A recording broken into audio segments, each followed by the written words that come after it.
Financial aid is funding that we try to help the student get, and there's several opportunities. There's federal funding, state funding, local funding. Mayland Community College also, their foundation has scholarships, so those are in-house scholarships. There's outside scholarships that we can give information about also. So it's several types of funding that would help the student meet their educational goal. The financial aid office tries to help the student locate the sources of information that will help them secure the funding opportunities and to see if they are eligible for the federal, state, or local monies that are available for their educational purposes. FAFSA stands for Free Application for Federal Student Aid. It is an application that is put out by the federal government, the Department of Education, and it actually is used for state funding as well as federal funding, which is very nice because it's one application, but the student is actually applying for the state funding if they get their application in before March 15th or by March 15th. As well as the federal funding that might be available for them. A student can apply online for the FAFSA application, or they can go to the student development window and get a paper application. To apply for the FAFSA, which is the free application for federal student aid, is free.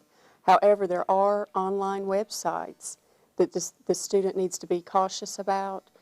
They must go to www.fafsa.ed.gov.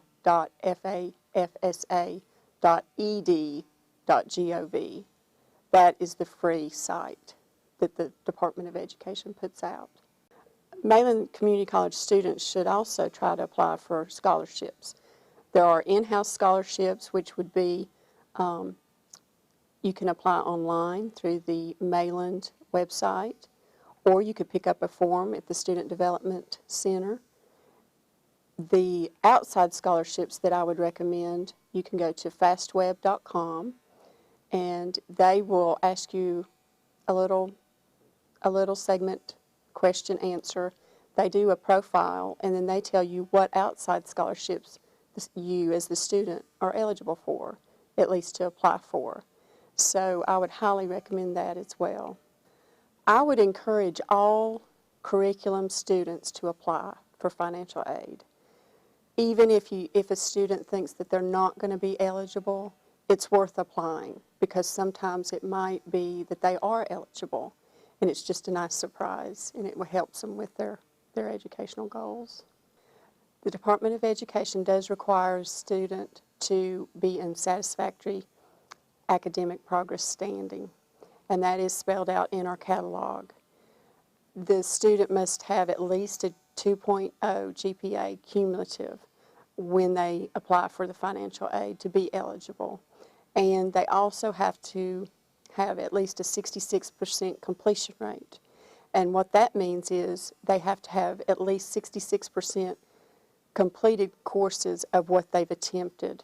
When a student drops below a cumulative grade point average of 2.0, they will be notified that they're on monitoring status. This is more or less a warning for the student. Hey, you need to get your cumulative GPA back up. Or it might be that their completion rate is below the 66% that's required. So a student that gets the monitoring status can still get financial aid, but it's like a warning. Then the next semester, if they have not brought their status up, whether it be the grade point average or the completion rate, then they go to a status called probation. They can also get financial aid on the probationary status. If they do it a third semester, that is when the financial aid is terminated until the satisfactory academic progress standards are met. The financial aid office is located in the main building, Gwaltney Hall, on the main campus of Mayland Community College. We have 3 staff personnel people that are there to help the students apply or answer questions about the information for financial aid.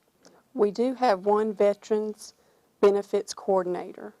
She is there to help any student, whether it be a veteran themselves, who's the student, or a student who is getting veterans benefits through a parent or a spouse. So she is there to help with that application process.